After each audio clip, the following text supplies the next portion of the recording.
நம்ம எல்லாரும் ஹனி சாப்பிட்டுப்போம், ஆனால் ஹனியை கோம்போட சாப்பிட்ற ஒரு ஸ்பாட் தான் நான் உங்களுக்கு காட்ட போகிறேன். இன்னும் நம்ம சேனலை சப்ஸ்கிரைப் பண்ணலாம், சப்ஸ்கிரைப் பண்ணிக்கோங்க. ரீசெண்டாக நான் கொடைக்கானல் போயிருக்கும் போது காட்ஸ் ஹனி அப்படின்ற ஒரு ஷாப்பு தான் விசிட் பண்ணியிருந்தேன். ஹனியில் இவ்வளோ வெரைட்டிஸ் இருக்குதுன்னு எனக்கு இப்போ தான் தெரிஞ்சுது. சென்னை விஆர் மால்லையும் சைதாப்பேட்லையும் அவங்களோட ஸ்டோர் இருக்குன்னு அங்கே போய் தான் தெரிஞ்சுக்கிட்டேன்.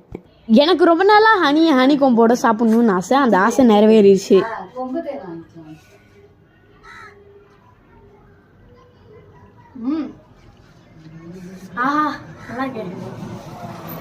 இதோடைய ரேட் 100 கிராம்ஸ் 300 rupees.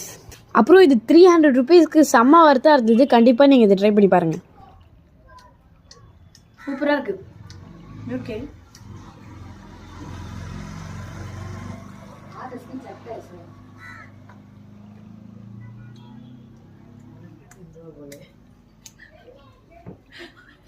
இங்கே வந்தீங்கன்னா இதை கண்டிப்பாக ட்ரை பண்ணிப்பாங்க. இது நான் ஹனி காட்ஸ்